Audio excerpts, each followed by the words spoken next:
Good evening, and thank you for joining us. My name is Tomas Almonte, and I am Deputy Chief of Staff to Mayor Bowser. We want to thank you for joining us for tonight's Community Leaders Call on the coronavirus COVID district response. We're going to kick it off with opening remarks with Mayor Bowser, but want to remind everyone again, for the most up-to-date information and resources, please visit coronavirus.dc.gov. Without further ado, we'll go to Mayor Bowser. Good afternoon, everybody. I'm so pleased to be able to provide a brief report to you. I'm joined today by Dr. LaQuandra Nesbitt and Dr. Christopher Rodriguez.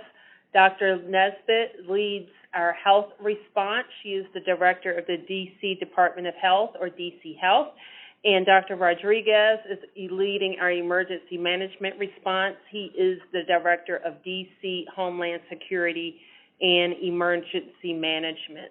As we get started, I want to say thank you to all of our residents who are heeding our warnings and all of the orders that I have issued to stay at home, to not go to not do non-essential business. As of 10 p.m. tonight, non-essential businesses in the district are ordered to be closed. You already know we are going into our second week of distance learning at our schools. Our schools have been closed. Our bars and restaurants, entertainment facilities, museums, convention center have all been closed.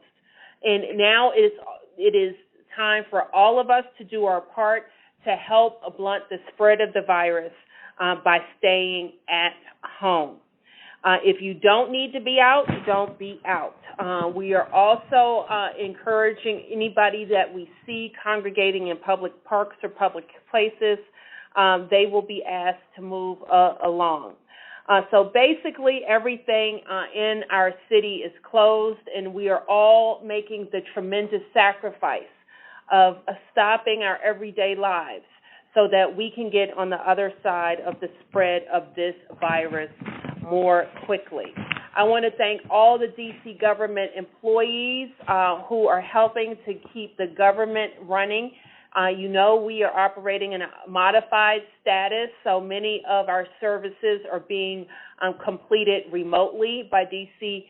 government workers who are teleworking. Still, thousands of D.C. government workers are reporting to their workplaces.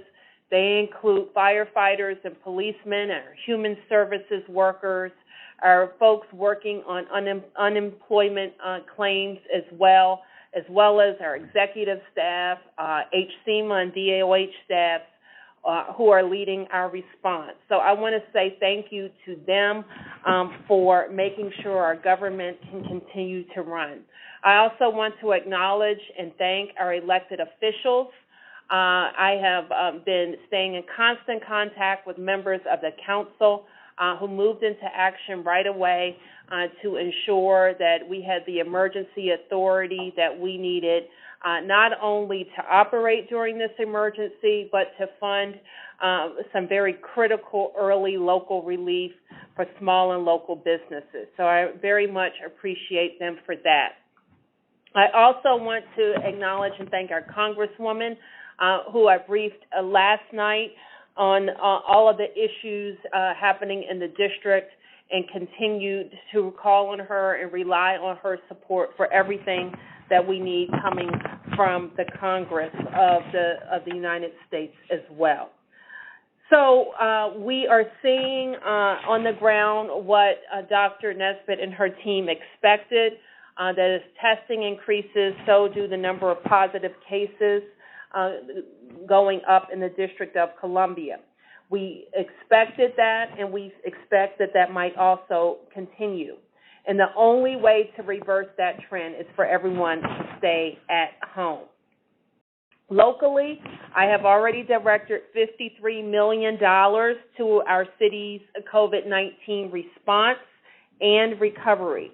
This includes $15 million that went through today to purchase ventilators, more personal protective equipment, testing supplies, and medical supplies, and other necessary equipment. And we continue to call on the White House for procurement support. We in cities and states need to collaborate on our responses with national cooperation, not compete for life-saving supplies. So with that, I want to thank you for joining this call, and we will pause. Dr. Nesbitt and Rodriguez and I are available to answer your questions.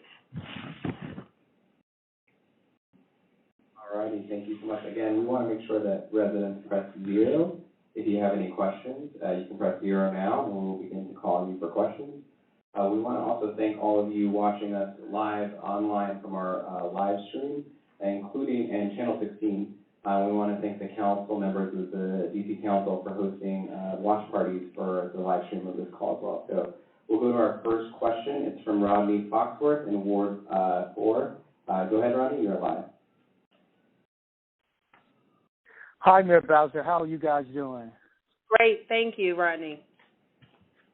Just want to know if you can give us a quick update on the medical volunteer group, and if there's other ways that people can volunteer outside of that group, like I could be a driver for DACL or any other agency that's providing food to seniors, people that are medically not able to go outside, that kind of stuff. Thank you. I'm going to turn to Dr. Nesbitt to talk about our Medical Reserve Corps. Sure. We continue to receive applications for people to participate in the Medical Reserve Corps. We've received over 1,600 applications so far. The vetting process is going very well.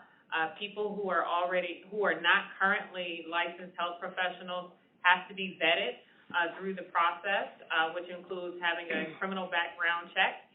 The licensed health professionals have already begun to receive training. There was a large training held earlier this week that helps them prepare for a number of roles that we anticipate can be relevant in the future. We're really focused on having individuals, whether you be a health professional or a community member who is a non-health or medical professional, joining the Health and Medical Coalition at this time. As we anticipate our medical surge needs, that is our most critical area of need at this time. We do have opportunities on coronavirus at dc.gov for people to link with other community support agencies and community-based organizations who are in need of volunteers and donations, and you may continue to work through Serve DC for other opportunities. But primarily at this point, we really want people to serve with us through the Medical Reserve Corps. Great. We'll go to our next question from Sultan Shakir. Sultan, you are live. Hello. Hello. So this is a question from a community member who's concerned because they go to dialysis 3 days a week. It's medically necessary. Their concern is that the location is not physically set up for social distancing, and when they've asked the staff everything about protocols to what happens if they're required to self-quarantine, what they should do given that they can't stay home and they have to go back to the dialysis location, and they're just concerned that they're not getting any type of response from the dialysis provider. And so the question is, how can the city work with people who are medically required to leave their house and go to another location? One, to ensure the locations are set up to social distance, and two, that they're getting responses about what they should do and how they would get support for their medical needs if they're required to self-quarantine. Thank you. Well, certainly individually, if you want to share with us that location, we can make sure that somebody from the health department is contacting them. But I think more broadly, Dr. Nesbitt has given some guidance for those providers. Yes, we have been working directly with the dialysis centers, those that operate as outpatient facilities, as well as those that are affiliated with our health centers. We have been very clear in terms of the ability to continue to provide services to patients who need dialysis, as you have mentioned, as a life-sustaining measure of support. We've also been very clear in terms of whether or not individuals can continue to receive dialysis services regardless of their COVID-19 status, and how employees at dialysis facilities can continue to provide those services with reduced harm to those dialysis center employees and other patients who are in those facilities. it's something that we have been keenly aware of. We have developed guidance, and we will continue to work with them as they have questions on a case-by-case basis. Thank you. We'll go to our next question, which is from Kevin Petty in Ward 8. Kevin, you are live. Yes. Good evening, team, and Madam Mayor. Now, I just wonder, well, I'm one of those that have been quarantined. I quarantined myself for the past 2 weeks, just waiting to see. I was wondering if you can give us any information over here in Ward 8 or whether there are any plans to do any mass testing, because we know that if there are going to be anything done related to this thing, it's going to start from testing. Well, I want to thank you for that question, and I hope that you're feeling well. Dr. Nesbitt announced this morning that we are working with all of our hospitals and providers to support their testing efforts. She outlined what Children's is doing, what George Washington University plans to do, along with Sibley Hospital, and what they plan to do, and one of our larger HMOs, Kaiser Permanente, what they're doing with their members. She also announced the city's plan to stand up a testing site at the United Medical Center. We're working through some of the details with a hospital, with a medical provider that's going to be our partner in collecting specimens in a site at the United Medical Center. Now, I want to address your question about mass testing. What we are going to set up there is a way for people to go in kind of out of the main hospital but on site of the campus and get tested. But those are people who will be referred and meet the categories of testing. And it's very important, and we're not saying that everybody needs to be tested, but people who need to be tested, and we need to conserve all of the protective gear and testing kits for people who need to be tested. So you can already contact your doctor if you feel like you have symptoms and need a test, and your doctor will make that decision and get you to the right place. And there will be a larger city-supported location in the coming days, probably into next week, we'll know for sure, at United Medical Center. Great. We'll go next to John in Ward 2. John, you are live. Hi, thank you again for holding the event, and I'm sorry I missed the first little bit, but reading the COVID website, the update one, the question was, is construction work now mandated to be closed? And the question from constituents are real estate agents' appointments, which would seem both kind of non-essential, but was just wanting clarification. We have not pulled any construction permits, and according to the guidance that we issued, construction work that can meet the social distancing guidelines can continue. The question about real estate, is your people showing homes? Is that the question? That was the question, yeah. Okay. And I'm going to have my staff clarify that and look into it. What we know is that what's non-essential is if you have a real estate office and people are coming to your office, that's non-essential. If you're doing work on real estate issues from your home, I think that would fall into a different category. We'll go to our next question. We're going to Jito Benoya in Ward 2. You are live. Hello, Mayor. I'm one of the employees here in D.C. that has been affected by the mandatory closures of restaurants. And I've been out of work now since the 15th of March. I completed all the requirements for making a claim to unemployment, which I've never done before, but I believe I've done it all very correctly. I've received messages in the mail, but as I'm looking here, saying that my claim has errors and that I won't be being paid anything. And this is I'm very anxious about it, and I just want to know if there's any clarification of what's going on with unemployment. And I cannot reach anyone. I've actually been the last 3 days been on hold for over 4 hours and haven't been able to speak to anyone about the issue. So and I'm not sure what you received in the mail, but we know that there are two things that have been waived during this pandemic that are different than how we normally process unemployment. And that is the requirement to wait 7 days, so you probably fall into that category, and the requirement to be seeking work.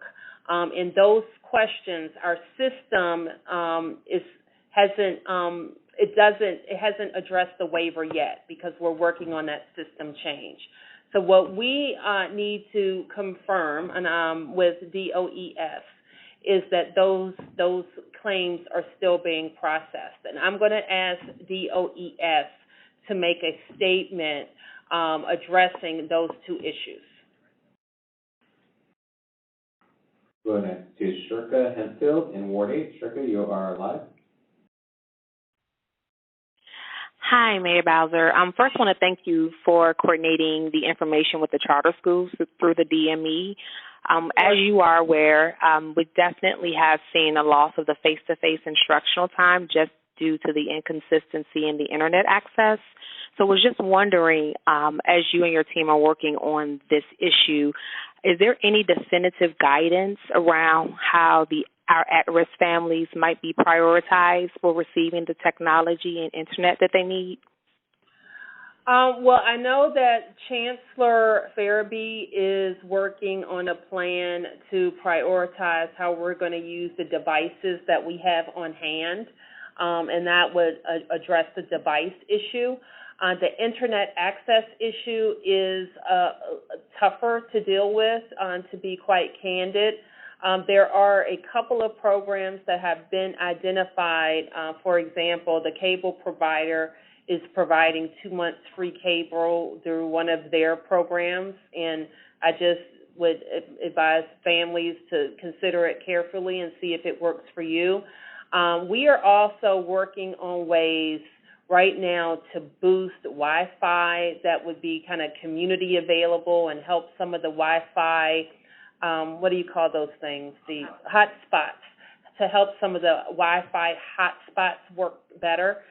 So I know that DDOT is working with a few providers over how we can especially boost our Wi-Fi network in Ward 7 and 8 and work to do that urgently.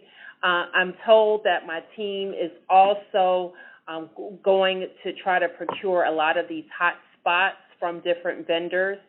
The Public Education Fund, DC Ed Forward, and a number of foundations in our area concerned about schools have also put together an equity fund, and they are going to discuss how best to use that to both close the device divide and the internet connection divide.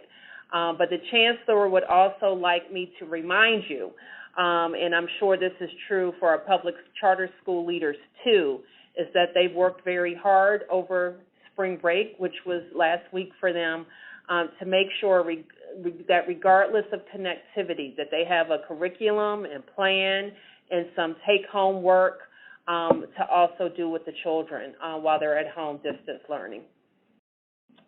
All right, we'll go to our next question, which is coming from one of our residents watching live through one of the watch parties online.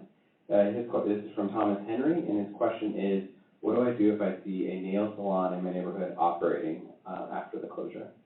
I think you can call us at 311, and we will be having some inspectors go out. And I will say, just to give you, and by the way, the prohibition starts tonight. So if you see them before 10 p.m., they are probably winding down. But what I will say is when we issued the first order around bars and restaurants, that night, our ABRA inspectors went out and went to, I think, over 800 establishments, and all but a handful were in total compliance. And so that is what we expect from all of our businesses. All right, we'll go to our next question from Commissioner Robbie Woodland. Commissioner, you are live.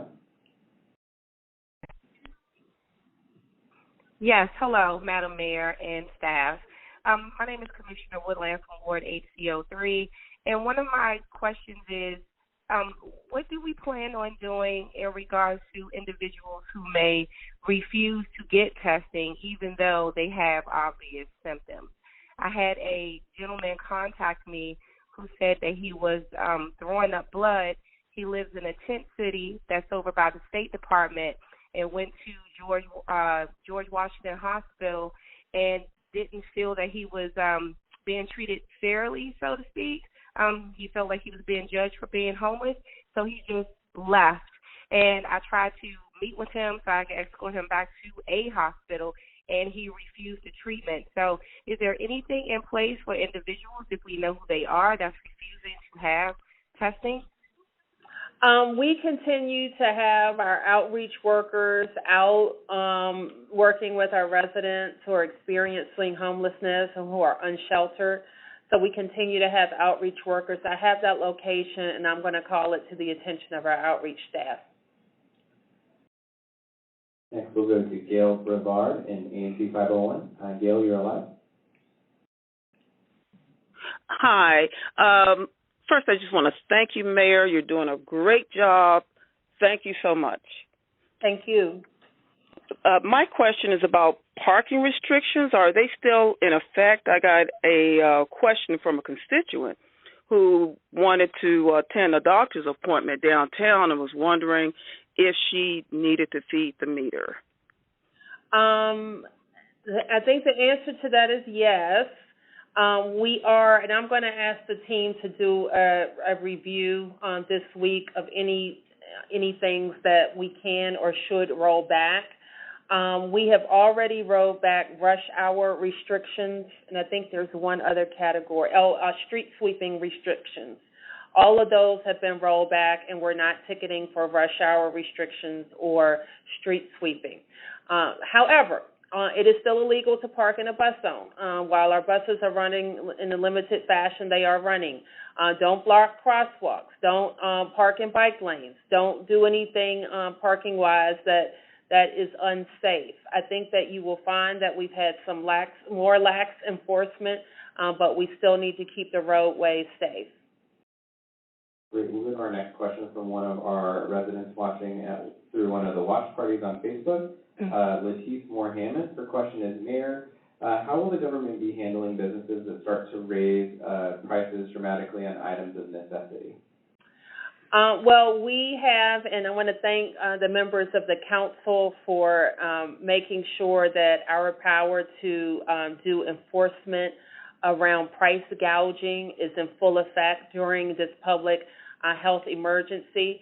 I had the opportunity to speak to the Attorney General yesterday, and I know his office is very focused on getting out a lot of consumer information about price gouging. His office has also, I know, put up some contact information about how to reach them in the case that they see an incident of price gouging. In addition to that, I asked the Attorney General if he could begin to think about the questions that our residents will get from creditors, card companies, credit card companies, mortgage companies, and help us think through and give advice for how residents should dealing with their creditors. Great. Our next question is also coming from one of our residents watching on the live stream. His name is Bobby. The question is, how if my family has some devices that they'd like to donate for students in need, how can they do that? Let me come back to that because if we're talking about students, I think the fund that we're creating will have a contact, and we can put you in contact with that fund. All right, we'll go to our next question. 1 second, loading up the next question here.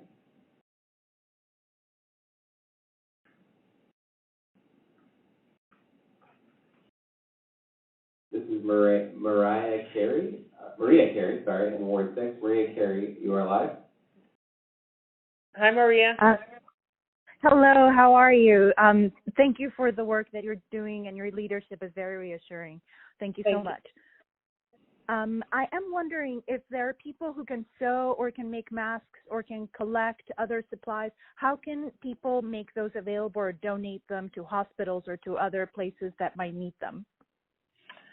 We have a central procurement here, and I think Dr. Nesbitt has some information about what our hospitals how they may collect things they need. So we are still following very closely the CDC recommendations on the type of appropriate personal protective equipment that is necessary for our healthcare providers and first responders at this time.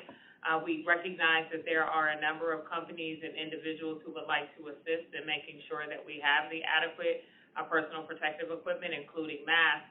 However, we need to be sure that it still meets the safety standards that are necessary in the healthcare system. So guidance around the type of requirements can be found on the CDC's website, and if a manufacturer or individual can meet those standards, we'd be happy to have them get in contact with our procurement agencies, and they can do so through coronavirus@dc.gov. Great. We'll go to our next question. Aaron Myers in Ward 1. You are live, Aaron. Hi. Yes, I would like to first thank you for all the work that you are doing. I had a question regarding some of the musicians in the city. With the Emergency Relief Fund, some of the musicians reached out and said that they may pay taxes for 2018, 2019. Would they have access to some of the funds within that release bill or not? I'm not sure. You said they didn't. Say that again? That they had not paid their taxes for 2018, and I think that was one of the provisions for them to receive some of the relief funds, but I'm not positive.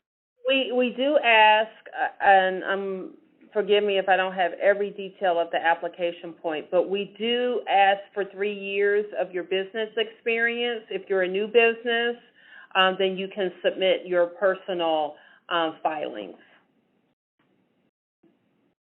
And if I'm not completely sure I got your question, but everybody has to file. So we would need your filing. Great. We'll move next to Miranda Stern in Ward 6. Miranda, you're live.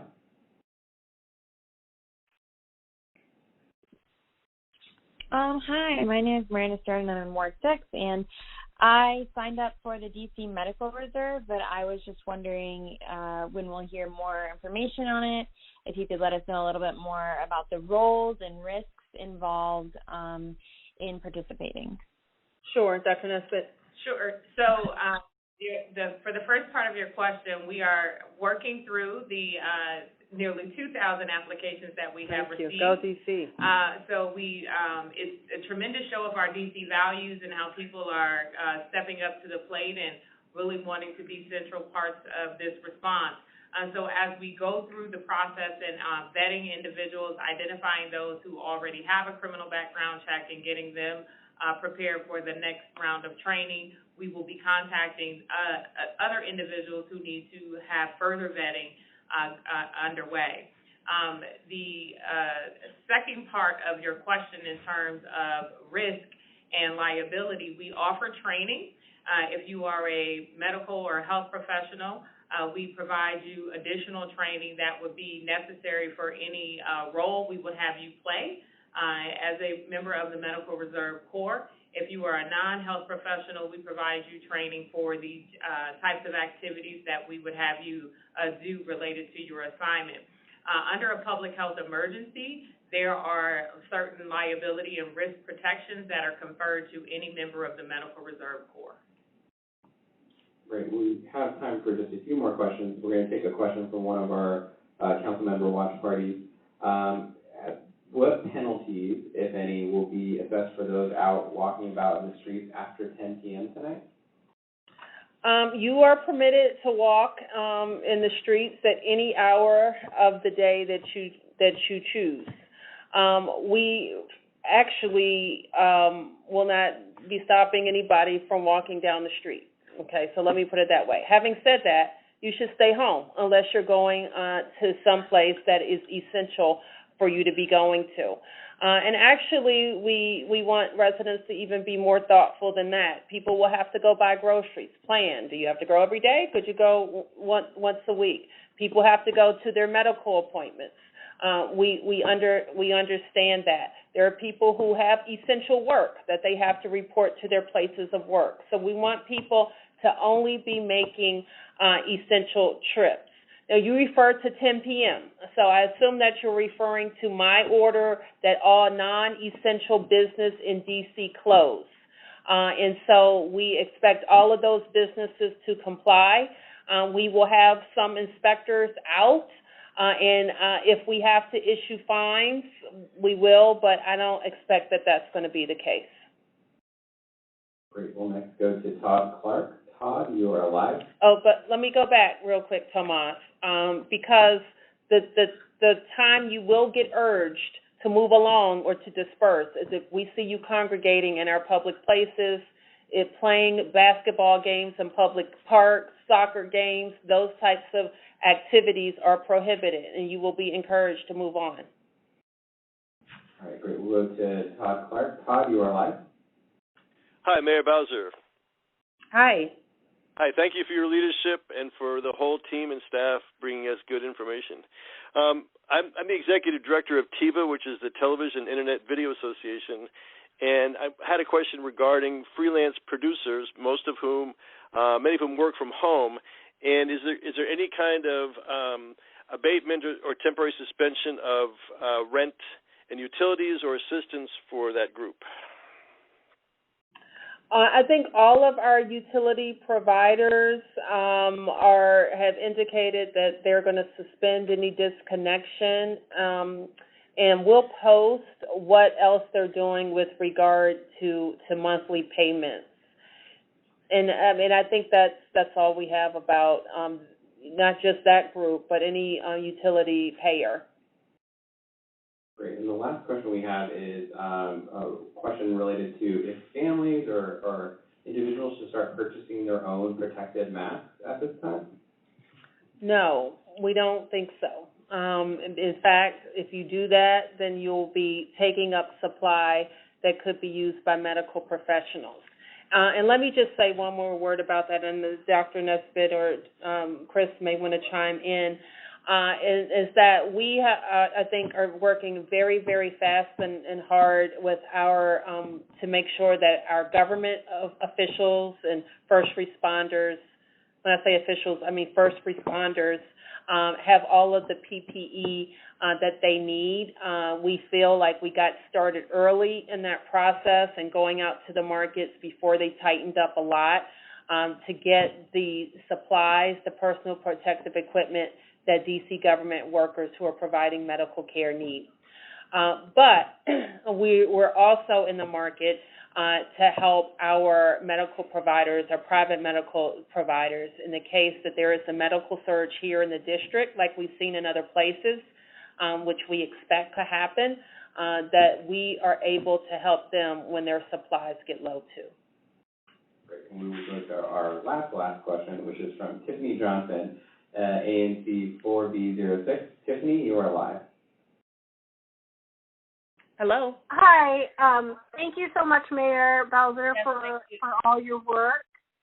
I've been receiving a lot of calls, as have a number of my colleagues on the commission, regarding how seniors who may not have availed themselves previously of DACL services can sign up for and receive assistance with getting free meals or any other type of assistance that is needed. Are they going to be vetted first, or is it if they call, they're immediately signed up to receive assistance? And thank you for that question. And it sounds like you know how the process has worked, that folks who have been in the aging programs or going to senior wellness centers, they are having meals delivered. And I think Tomas is going to share a number that we can call for anyone else with questions or who needs service. Yes, definitely. That number for to begin the assessment to get on the list for food is 202-724-5626. Again, that number for seniors is 202-724-5626.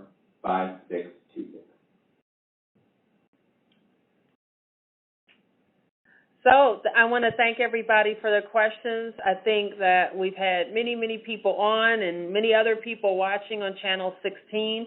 And I understand there's also Facebook Live and Facebook parties, watch parties going on that members of the council are hosting. So I want to thank them and all their teams for this engagement and for working with us hand in hand. This really is a one government response to an emergency, and I couldn't be more grateful for the support that we've gotten from our elected officials and from the 37,000 people who work for us in D.C. government. Thank you, everybody. Stay home and stay safe.